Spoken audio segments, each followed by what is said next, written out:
Buenos días, bienvenidos a la sesión del día de hoy en NPG sobre la ley de contrataciones y el nuevo reglamento de contrataciones de obras públicas en el Perú. Mi nombre es Elisa Figueroa y yo soy líder de gestión de contratos PIDI, y el día de hoy me acompaña Erika Espinosa, quien es líder de gestión de contractual en NPG. Y juntas el día de hoy vamos a desarrollar la primera de 3 sesiones en las que abordaremos los temas principales en la ejecución de los contratos de obra pública en el marco de esta nueva ley y el reglamento. Estos temas van a ser abordados desde la perspectiva de la ejecución de contratos de obra que no están utilizando los contratos estándar. Eso es importante recalcar, ya que el texto de la ley de contrataciones aborda un gran bagaje de clausulado que está enfocado justamente en este tipo de gestión de contratos. Es decir, que aquellos proyectos en los que las entidades públicas decidan trabajar utilizando contratos estandarizados o contratos de ingeniería y construcción de uso internacional van a ser abordados en futuras sesiones a lo largo del año 2025. Para el día de hoy, nuestro viaje a través de los principales aspectos de la ejecución de obra pública comenzará con los aspectos relevantes de la formación del contrato de ejecución de obra, su arranque, y vamos a llegar hasta el tema relativo a lo que es la designación del supervisor de obra pública.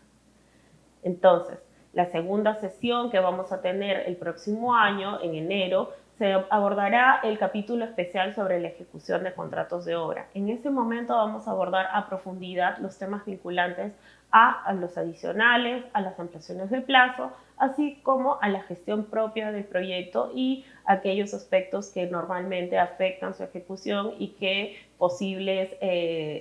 soluciones se podrían abordar a propósito de la ley y el reglamento. En nuestra tercera y última sesión abocada a justamente la gestión de proyectos de obra que no utilizan contratos estándares, abordaremos temas vinculados a lo que son pagos, valorizaciones, remedios de incumplimientos de alguna de las partes y también la recepción de obra. Entonces,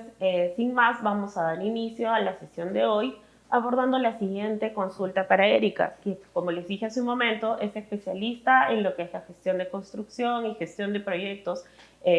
aquí en NPG. Erika, ¿cuáles consideras que son los principales aspectos a tomar en cuenta en el contenido del contrato de obra pública para lograr una buena ejecución, una buena gestión como tal, o potenciar la posibilidad de que sea mucho más exitoso? Gracias por tu pregunta, Eli. Tu pregunta también nos permite destacar algunos conceptos y cambios que se han mejorado en la nueva ley y que quizás aún puedan resultar confusos para varios contratistas o las personas que estamos familiarizadas con usar esta norma en nuestro día a día. Quiero empezar aclarando que la norma establece cláusulas específicas que deben incluirse como requerimiento mínimo en el contrato de obra, ¿no? Esto no debe confundirse con los requisitos para el perfeccionamiento del contrato o el inicio del plazo de ejecución, lo cual justamente hoy día vamos a conversar y detallar. Las cláusulas mínimas que establece la nueva ley nacen, desde mi punto de vista, como una buena práctica para garantizar que todos los contratos contengan reglas mínimas que faciliten la gestión eficiente y la resolución de controversias sin afectar el avance de los trabajos. La norma incluye como cláusulas obligatorias la de garantía, la de anticorrupción y soborno, la de resolución de controversias, la de resolución de contratos y la de gestión de riesgos. El día de hoy me gustaría centrarme en dos de ellas, la de garantía y la de gestión de riesgos. El reglamento establece que todo contrato debe contar con un fiel cumplimiento, con una garantía de fiel cumplimiento, la cual puede darse mediante fideicomisos, mediante cartas fianzas financieras, contratos de seguros o retenciones de pago. En cuanto a la retención de pago, la norma establece los casos en los que ésta podrá aplicarse dependiendo del monto de contratación, señalando además que para casos de contratistas que califiquen como pequeñas o microempresas, en esos casos va a ser procedente el uso de las retenciones como una forma de garantizar la ejecución de los trabajos. Desde mi punto de vista, la retención de pago no es del todo equiparable a una carta fianza de fiel cumplimiento, pues no ofrece la misma seguridad que una carta fianza bancaria. La carta fianza bancaria proporciona una garantía sólida que va desde el inicio de ejecución y que se mantiene hasta el fin de ejecución del contrato. Esto implica que en caso de incumplimiento, la entidad puede hacer efectiva esta garantía para asegurarse que se cumplan con los compromisos del contrato. Mientras que la retención de pago tiene algunas limitaciones. Aunque se establece un porcentaje a retener, este se va a ir acumulando a lo largo del tiempo, lo que significa que quizás al inicio del contrato el monto retenido sea menor del esperado. Esta cantidad retenida podría no ser suficiente para cubrir posibles perjuicios ocasionados por incumplimientos del contratista, especialmente si estos daños son mucho mayores al monto retenido. En otras palabras, si el contratista incurre en fallos significativos durante la ejecución del contrato, el dinero retenido podría no ser suficiente para cubrir la reparación de los daños, lo que aumenta el riesgo para la entidad contratante. Ahí, Erika, yo creo que has hecho un abordaje muy importante y en ese punto me gustaría compartir algunos comentarios y algunas dudas que surgen sobre este tema, ya que como dijo Erika, hay una distinción clara entre lo que puede entenderse como una retención versus una garantía económica o una carta fianza como tal. En primer lugar, como abordó Erika, hay una diferencia sustancial en cuanto al momento de su otorgamiento. La carta fianza va a ser otorgada en el momento en que se solicita, según lo disponga el contrato, y la misma va a ser garantizada, valga la redundancia, por un banco que va a respaldar el tema de las obligaciones que están cubiertas por esta garantía.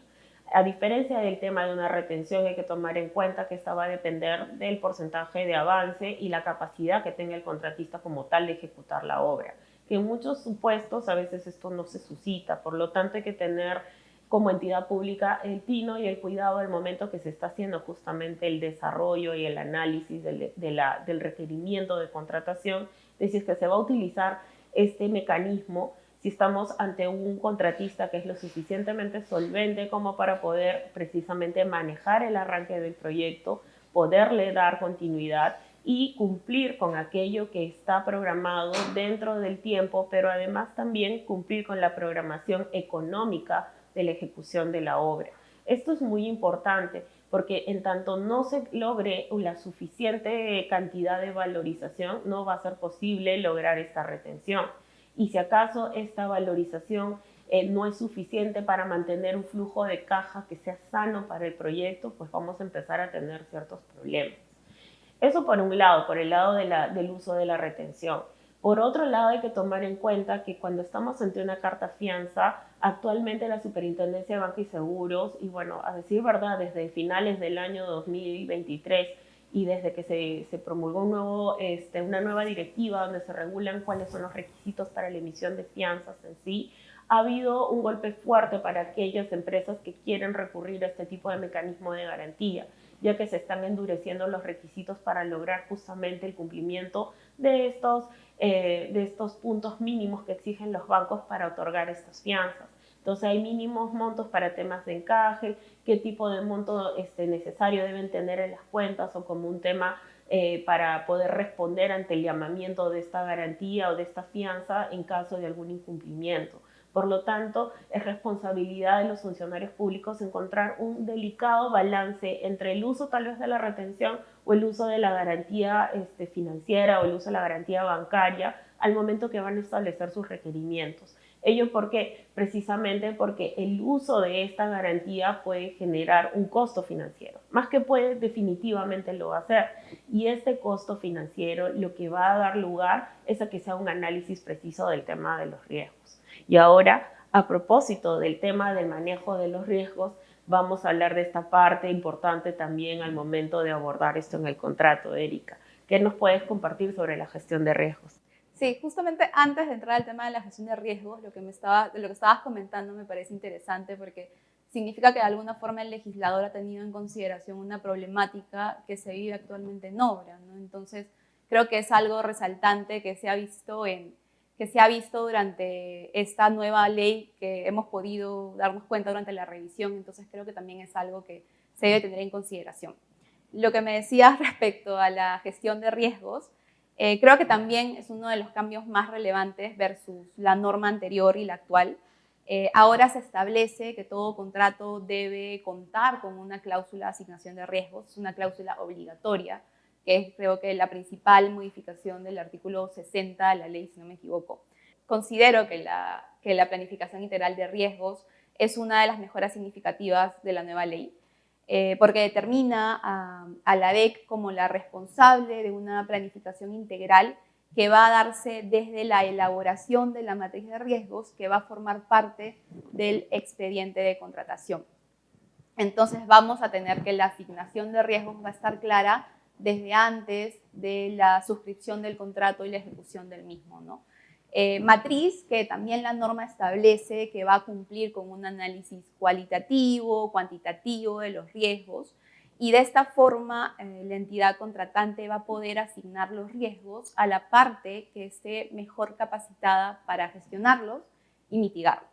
Esto ayuda a evitar justamente que los contratistas asuman riesgos que durante la propia ejecución del contrato resulten desproporcionados y que finalmente nos puedan llevar a controversias o quizás incluso a la suspensión o paralización de los trabajos, que es lo que evitamos en el día a día. Si me permites ahí, Erika, contribuir con algún par de ideas, creo que es importante el tema de la gestión de riesgos, no solo desde el momento en que estamos pensando en el proyecto, sino el momento en que se va a aterrizar esto con el comportamiento real del mercado, porque muchas veces se piensa que la forma en la que hemos atribuido o analizado los riesgos al momento de la preparación de la licitación como tal podrían responder a riesgos que pueden ser soportados por los contratistas o por el mercado al cual salimos justamente como contratante o como Estado a buscar a un contratista que pueda ejecutar la obra. Entonces hay que también verificar y saber escuchar y leer el tipo de consultas que se presentan durante la licitación para justamente poder aterrizar estos temas. Porque probablemente a pesar de que pensemos que el privado está en mejor situación de manejar ciertos riesgos, dependiendo del segmento de mercado al que nos dirigimos, eso no necesariamente sea así. Y eso hace un eco justamente en lo que acabamos de hablar sobre el tema de las garantías, ¿no? Ya sabemos que el SBS está endureciendo estos requerimientos, que cada vez son menos las empresas que pueden ser acreedoras o pueden lograr una carta fianza como la pide y la necesita el Estado, y por ello tenemos la apertura a utilizar las retenciones. Sin embargo, habría que segmentar y ver también a qué tipo de contratista se le va a adjudicar el proyecto, se le va a entregar la obra y en qué dimensión, ¿no? Porque definitivamente un contratista que requiere recurrir a un tipo de mecanismo de apalancamiento distinto o un mecanismo diferente para poder garantizar sus obligaciones, tal vez no necesariamente está en posición de manejar un proyecto de gran envergadura o un proyecto que exceda tal vez su capacidad financiera o económica. Por lo tanto, ese análisis no solamente depende de lo que diga el mercado en respuesta al requerimiento, sino también de la capacidad de escucha que tenga la entidad al verificar cómo se está recibiendo justamente en el mercado la licitación para poder ajustar lo que se necesite, pero ajustarlo en los momentos adecuados, es decir, durante la licitación, antes de la adjudicación, para que luego no tengamos contratos que son suscritos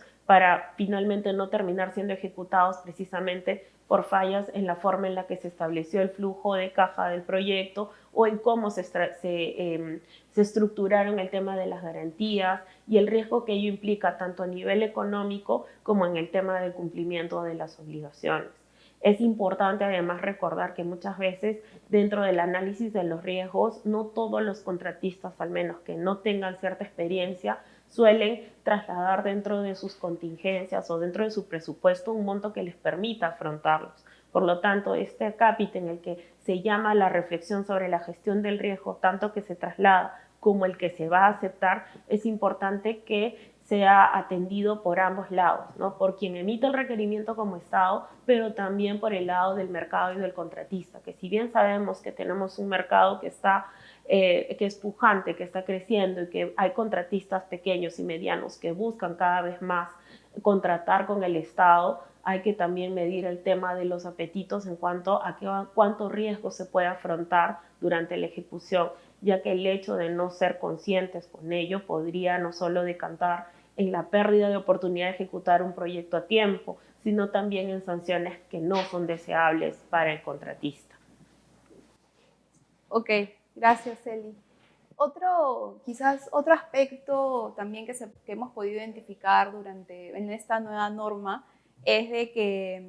se establece que para ciertos proyectos la entidad contratante, obviamente de proyectos de montos estimados grandes, la entidad contratante cuente con un comité de gestión de riesgos, ¿no? Este comité va a ser el responsable de evaluar y tomar decisiones respecto a los riesgos, ¿no? Obviamente este comité va a supervisar todo el proceso de gestión de riesgos a lo largo de toda la fase de contratación,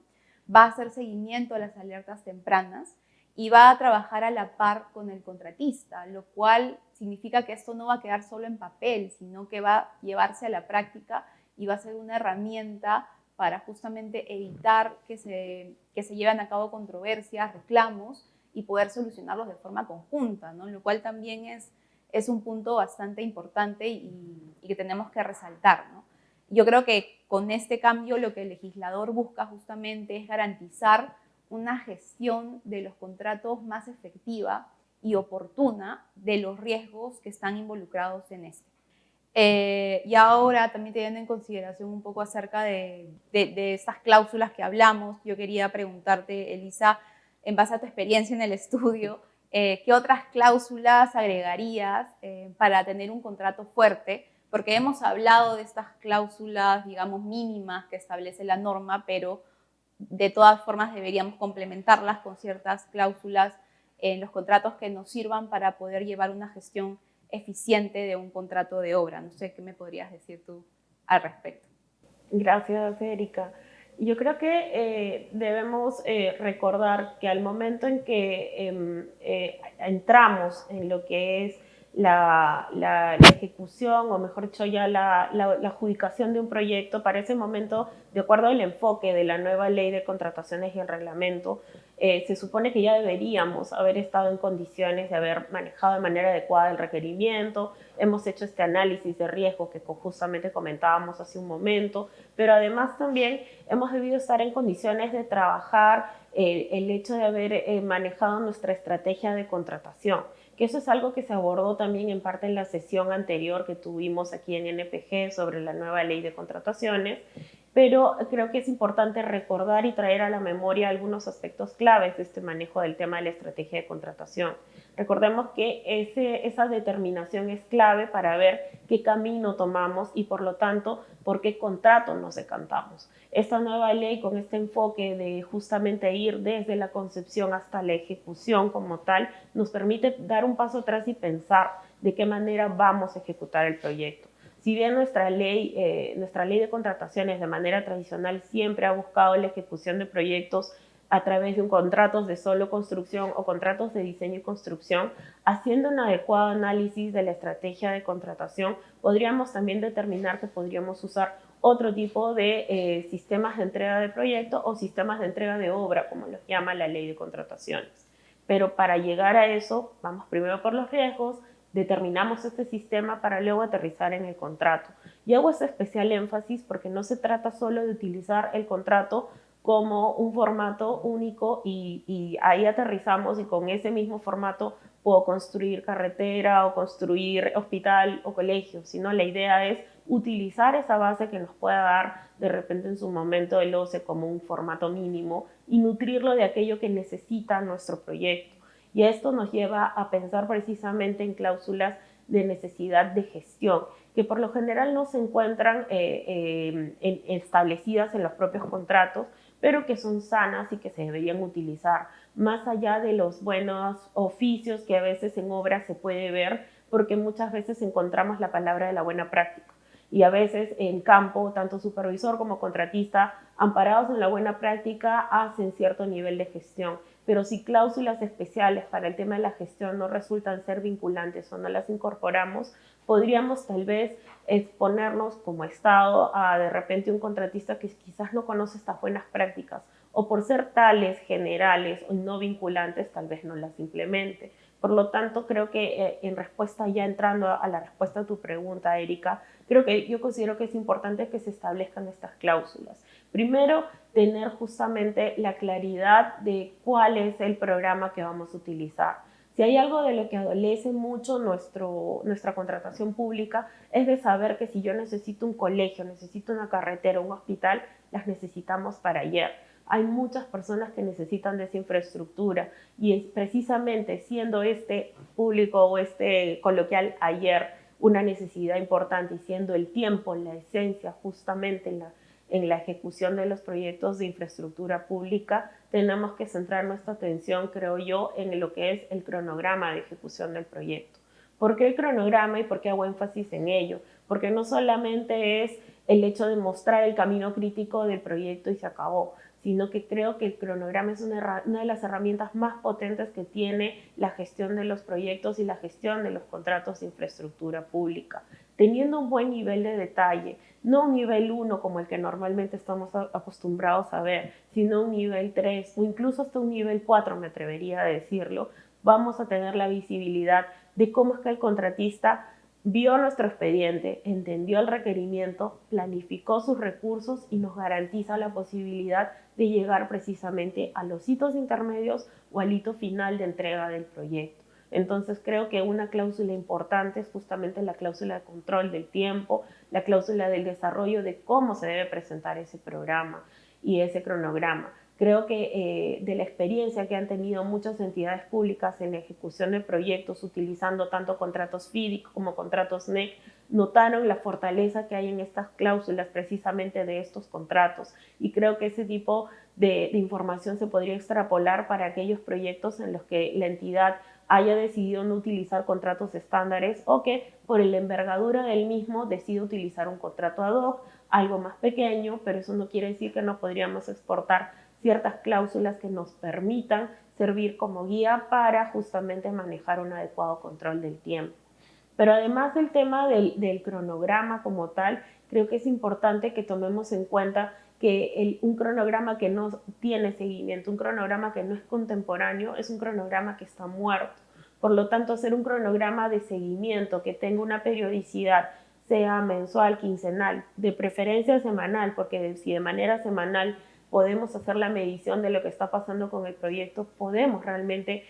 activar mecanismos de respuesta temprana y prevención. Creo que es importante también establecer ese tipo de cláusulas. Lo otro que es importante, vinculado nuevamente al tema del control del tiempo, es el hecho de considerar dentro del personal clave a quienes hagan esta función como tal. Y para ello sabemos que existen los ingenieros de planeamiento o planners, como lo conocemos más en proyectos. Entonces, tener dentro de la plana del personal clave a un planner es importante. Y no solo que lo pidamos al contratista, sino que también la supervisión esté dotada de un personal que esté capacitado y que sea competente para poder precisamente verificar qué tipo de información se le traslada durante justamente estos seguimientos o estos cronogramas de seguimiento. Otro punto importante allí también es el hecho de formalizar en el contrato la obligatoriedad de participar en reuniones de control semanal del proyecto, ya que si bien eso es algo que viene de la buena práctica de contratación privada, no necesariamente esto pasa en las obras públicas,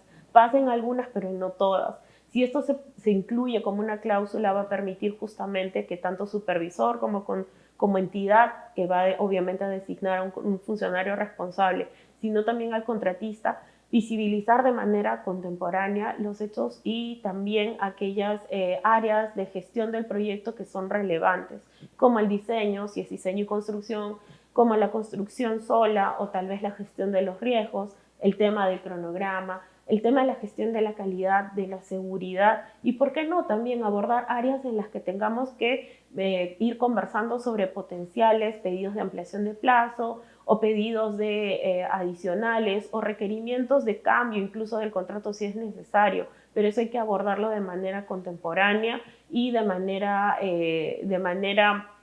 proactiva más que reactiva. En este punto, entonces creo que es importante más que nada potenciar estos formatos que presenta el OCE, porque de por sí con esta nueva ley estamos seguros que van a tener una mejora sustantiva respecto a los anteriores formatos, pero si se le aplica también algunas cláusulas de gestión de contratos y gestión como tal de proyecto van a permitir justamente que la gestión y la ejecución de la obra pueda tener un mejor control y con ello una temprana y oportuna toma de medidas que tan necesario es en la contratación pública. Ser más proactivos que reactivos nos va a ayudar justamente a hacer gestión del control de este tiempo.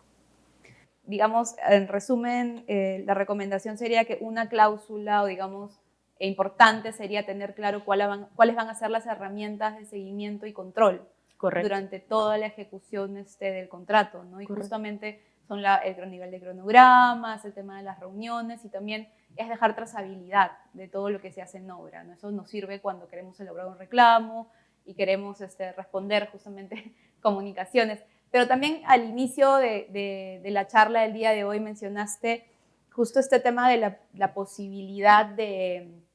incluir cláusulas,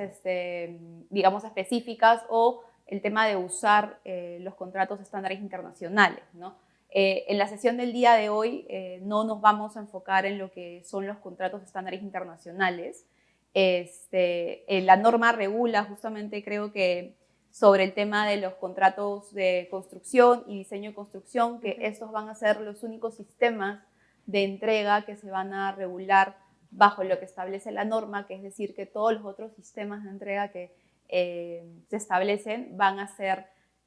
llevados a cabo, van a ser ejecutados bajo los contratos estándares internacionales. ¿Qué te parece esta decisión del legislador de que queden, digamos, diseño de construcción y construcción únicamente para lo que establece el marco de la ley, ¿no? Yo creo que de alguna forma ha sido acertado, porque pretender avanzar en la regulación como tal de la contratación pública con este nuevo enfoque, incluyendo todo el bagaje que podría necesitarse dentro de la norma para todos los sistemas de entrega de proyecto o sistemas de entrega de obra, como lo dice el reglamento, creo que hubiera hecho que este cambio demore aún más. Y justamente era necesario que la contratación pública cambie de enfoque, y lo que han decidido me parece adecuado, el mantener el aprendizaje e incluso mejorar las cláusulas para la gestión de contratos que se ejecutan desde un punto de vista tradicional o de solo construcción. ¿Eso qué quiere decir? Donde el riesgo de la ingeniería, el riesgo de aquella información que proporciona el contratante queda en cabeza del contratante o del Estado, mientras que el contratista solo es responsable justamente únicamente de la ejecución, de las formas y las metodologías que utiliza para llegar justamente a la ejecución completa del alcance. Y el otro lado, que es el de diseño y construcción, que antes se le llamaba concurso-oferta, yo creo que es importante haber hecho una mejora en esas dos regulaciones que ya eran conocidas y que ya eran de alguna forma sistemas de entrega utilizados en la ley de contrataciones, y tener que reservar para los contratos internacionales o los contratos de diseño, ingeniería y construcción de uso internacional, reservar los otros sistemas de entrega al uso de estos contratos, me ha parecido un buen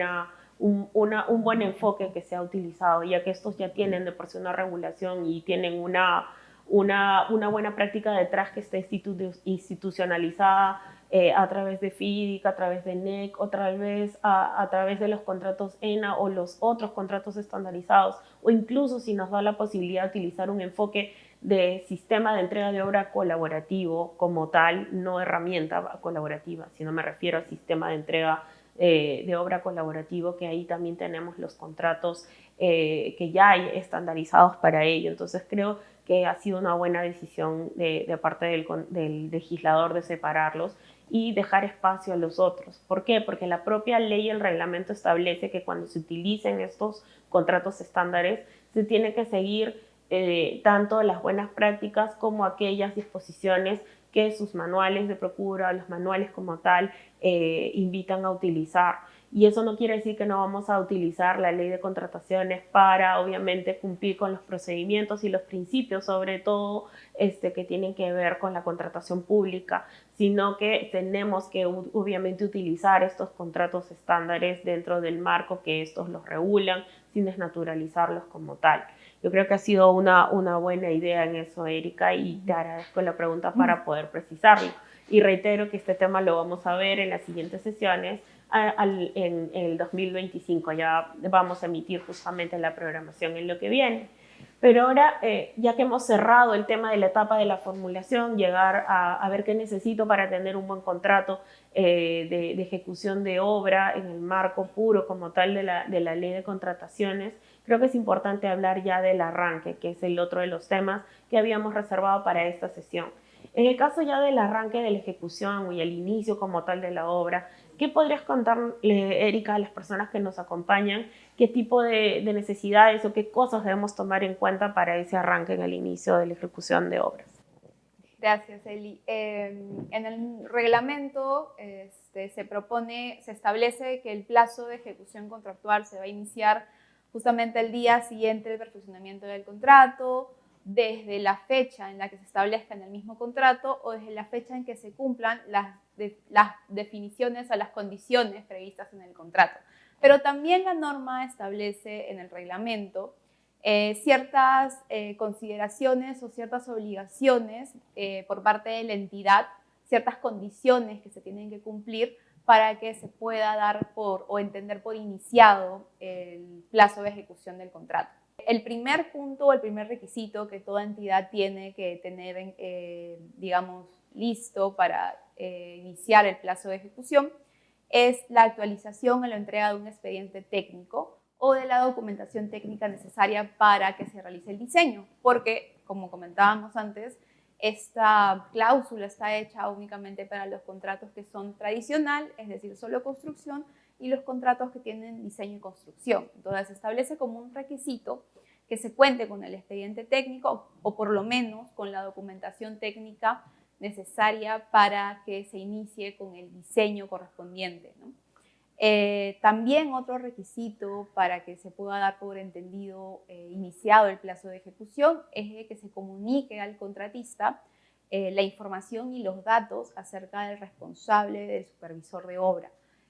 o el supervisor que va a estar detrás de lo que sea el componente del diseño para el caso de los contratos de diseño y construcción.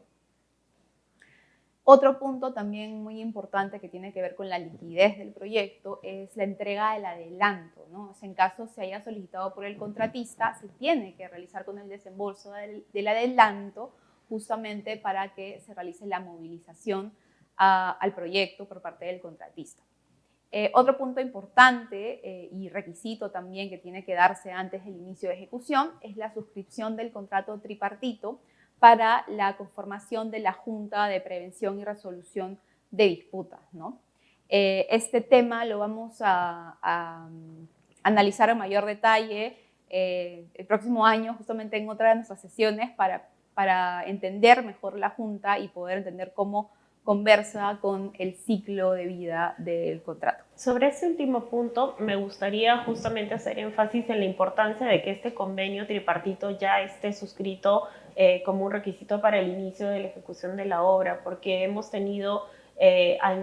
con la anterior norma ciertos problemas para justamente constituir la junta y que pueda cumplir con su función de trabajo y de acompañamiento y obviamente con la función de solución oportuna de las controversias que puedan suscitarse entre las partes. Entonces creo que ese es un punto importante a resaltar, pero además también tomar en cuenta que la obligación que tiene la entidad de actualizar si es necesario el expediente técnico para la ejecución de proyectos donde haya solo construcción o actualizar la información para cuando estemos ante un contrato de diseño y construcción es importante, porque esto al momento del inicio va a permitir que el contratista tenga la trazabilidad y la visibilidad oportuna de que si hay una actualización de esa información se pueda plantear las soluciones para las solicitudes de ampliación de plazos, si las hubiera, o las solicitudes para el tema de las variaciones. Variaciones me refiero como adicionales si hubiera una situación en la que hubiera un deductivo, pero es importante que esto sea visible al momento del inicio del proyecto y que esto permita justamente que se dé lugar a una gestión que sea oportuna de este tipo de cambios, cosa que vamos a ver en la siguiente sesión cuando tengamos que hablar de adicionales y temas de ampliación de plazo. Eso quería comentar a propósito de tus aportes. Claro. Otro requisito que establece la norma para el inicio del plazo de ejecución es la entrega del terreno, ¿no? Sí. Esto es para justamente aquellos contratos que son tradicionales, donde la obligación del contratista tiene que ver netamente con la construcción del proyecto. Y ahora que estábamos hablando de la supervisión como un requisito importante para que se inicie con la ejecución del contrato,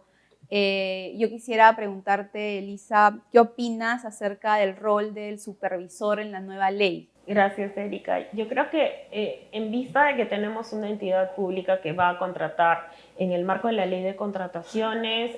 para sistemas de entrada de obra de solo construcción o diseño y construcción, utilizando un supervisor es una figura que es necesaria. ¿Por qué? Porque como sabemos, los funcionarios públicos tienen una labor que está enfocada en la gestión de la educación, gestión de salud y no necesariamente van a tener un despliegue de gestión técnica como tal. Si bien podrán tener ciertos funcionarios que los van a apoyar como inspectores, porque existe también ese rol y esa función, no tiene todo el despliegue o el equipo como tal para poder atender proyectos de infraestructura que tengan una gran envergadura. En este caso, lo que nos dice justamente el reglamento es que existe la obligación de contratar a la supervisión cuando estamos ante sistemas de entrega de solo construcción, cuando existan proyectos donde haya una cuantía o un proyecto que sea de más de 5 millones de soles. Por lo tanto, ante este monto tenemos que sí o sí contratar un supervisor o un equipo de supervisores. Entiéndase, cuando hablamos de la supervisión no es solo una persona, es un equipo, porque como habíamos visto anteriormente, hay distintas áreas de gestión del proyecto que se tiene que atender. Y si bien un profesional podría conocer mucho de proyectos, no quiere decir que solo va a poder abordar de manera efectiva y eficiente todas estas áreas.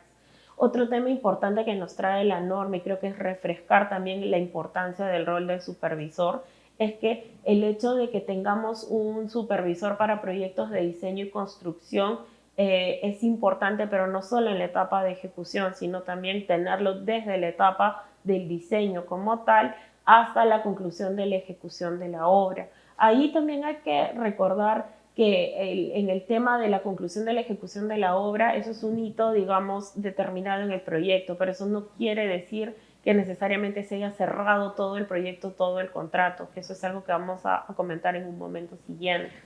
El otro punto en el que la norma nos dice que es obligatorio que se contrate un supervisor, y esto es importante, es cuando la entidad no cuenta con todos los especialistas de obra o de consultoría de obra que deberían intervenir como supervisores o como inspectores si es necesario para un determinado proyecto. ¿Y esto por qué? Porque si no tengo todas las especialidades con las cuales yo pueda asegurar el cumplimiento de la ejecución del proyecto, pues es evidente que necesito un consultor especialista que me brinde este servicio como supervisor. Entonces hay que recordar estos requerimientos o estas disposiciones de la norma donde nos dicen que de manera obligatoria necesitamos un supervisor. Ahora existen algunas disposiciones en la ley que me llaman la atención y que me preocupan. Y esto es, ¿por qué? Porque en el caso del reglamento se dice que el plazo de la contratación del supervisor, si bien establece un piso, ¿no? Que como mínimo debe estar contratado hasta la recepción de la obra,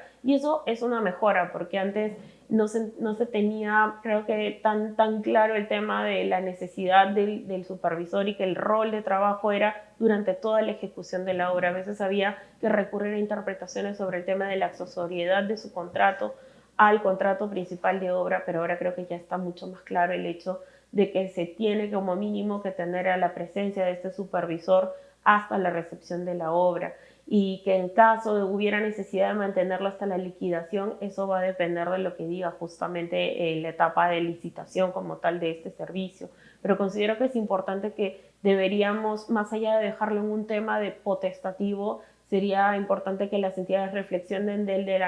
sobre la necesidad de contar con esta figura hasta la liquidación. Yo sé que la liquidación por temas normativos se produce después que se hayan cerrado todas las controversias, pero creo que es importante que se evalúe tener un equipo tal vez mínimo, un equipo que pueda brindarle soporte a la entidad durante todo este periodo para que justamente ayude a mantener viva la memoria, por así decirlo, de lo que se ha suscitado de manera contemporánea durante la ejecución del proyecto. Lo otro es que ante una eventual situación en la que hay una resolución, traemos a colación el hecho de que la norma misma dice que si hay un saldo de ejecución de obra de menor a 5 millones, pues lo que vamos a hacer es reposar la tarea del supervisor en los inspectores. Y como sabemos, los inspectores son funcionarios que forman parte de la entidad pública y como tales deberían estar en condiciones de estar preparados para manejar el proyecto. Sin embargo, si no todos estos inspectores manejan todas las disciplinas que están vinculadas al saldo de obra, hay que tener cuidado con ello, ¿no? Tal vez no necesariamente solo llevarnos por el mínimo o el monto que nos ponen como un requisito para no necesariamente usar un supervisor, pero sí evaluar tal vez la pertinencia de contratarlo en caso el tipo de disciplinas que queden como pendientes de ejecución, a pesar de que sea una obra de menos de 5 millones, amerite que tengamos un supervisor que nos apoye con el cierre y la gestión como tal. Creo que esos son los puntos que podría abordar respecto al tema de la designación del supervisor. Hay obviamente un bagaje mayor del despliegue de sus funciones que están más vinculadas a la parte de la ejecución como tal, ya de cara a lo que es los adicionales, las ampliaciones de plazo, valorizaciones y también la recepción de obra, pero esos temas, como lo habíamos dicho al inicio, los vamos a abordar en las siguientes 2 sesiones. Creemos que por hoy ha sido importante aterrizar y darle el enfoque y el tiempo necesario a abordar estos aspectos claves del contrato y del arranque como tal del proyecto, por lo que creo que con eso damos por cerrada nuestra participación en esta sesión, no sin antes pasar a lo que son las preguntas que puedan tener las personas que nos acompañan y estamos aquí para atenderlas. Claro, Elisa, justo tenemos una pregunta en el chat de Zoom que va de la mano un poco con lo que desarrollaste acerca de las garantías, la retención, las fianzas, y dice, usualmente el contratista que solicita la retención es pequeño y su apalancamiento es bajo. La norma lo contenía. ¿Cómo eliminamos este derecho de estos contratistas? Ok, me imagino que tal vez la persona que hizo la pregunta capturó la idea de lo que transmitía a raíz del tema de la alerta que lancé, ¿no? Porque una cosa es tener una fianza y la fortaleza que nos da y otra cosa es una retención. Creo que la idea no es eliminar la posibilidad que se apalanquen o que también empresas medianas y pequeñas que están contratando con el Estado para obras que están dentro de un margen o dentro de un monto de ejecución determinado no puedan participar. No es la idea eliminarlo, pero sí que tomemos en cuenta que una herramienta como estas tiene que ser utilizada de manera adecuada y dependiendo de lo que necesita el proyecto y también la fortaleza que pueda tener el contratista. Porque muchas veces estas empresas que son medianas o pequeñas se presentan con una salud financiera determinada al inicio de la ejecución del proyecto, pero si no se hace un seguimiento de la misma durante la ejecución, tal vez no nos va a permitir como Estado garantizar el cumplimiento de las obligaciones. Y esto no tiene nada que ver con buenas o malas intenciones, sino tiene que ver con el equilibrio que debe haber justamente en la parte económica y financiera del proyecto. Que si a eso además se le estresa con temas de penalidades o con el hecho de que hubiera algún riesgo que no se ha podido mapear de manera adecuada, podría no solo tambalear la ejecución del proyecto, sino también podría tambalear el hecho de que el Estado tenga una garantía que le permita cubrirse en caso de que se suscite un evento de incumplimiento grave o mayor y tengamos que echar mano de esa garantía. Claro, porque es posible quizás que la entidad, justamente dándose cuenta de lo que comentamos de las retenciones, decida quizás retenerle el 100% o el 50% al contratista de sus valorizaciones, ¿no? Y ahí cómo queda la liquidez del proyecto, lo que tú dices, o sea, cómo balanceamos, cómo tomamos esa decisión de usar las retenciones sin afectar al contratista, ¿no? Eso es muy importante. Tenemos otra pregunta que dice, ¿qué pasa cuando la entidad contratante no cumple con las condiciones para el inicio del plazo de ejecución? En este caso, el reglamento sí establece cuál es la consecuencia ante el incumplimiento de la entidad. Si la entidad no cumple en un plazo, si no me equivoco, de 10 días de requerido por el contratista, porque existe un requerimiento del contratista, en ese caso va a tener que pagar pues, un resarcimiento de daños y perjuicios de, si no me equivoco, 0.5%, 0.05% con un tope del 0.75% al contratista. Y el contratista tiene el derecho, en el caso de que se demore o se dilate el cumplimiento de estas condiciones, justamente a solicitar la resolución del contrato por el incumplimiento de las condiciones establecidas. Creo que esas son las únicas preguntas que tenemos que me comentan por interno. No sé, algunas reflexiones de cierre que tengas, Elisa. Yo creo que lo importante para el arranque del proyecto es justamente recordar los requisitos mínimos que comentaba Erika, pero además también recordar que para llegar al arranque del proyecto debemos haber cumplido con el viaje anterior, que es el hecho de haber trabajado mucho en el requerimiento, la estrategia de contratación, y que el contrato debe ser el resultado de la herramienta que plasme el análisis previo, ¿no? Y que aquellas cláusulas que se puedan complementar o que podrían hacer más fuerte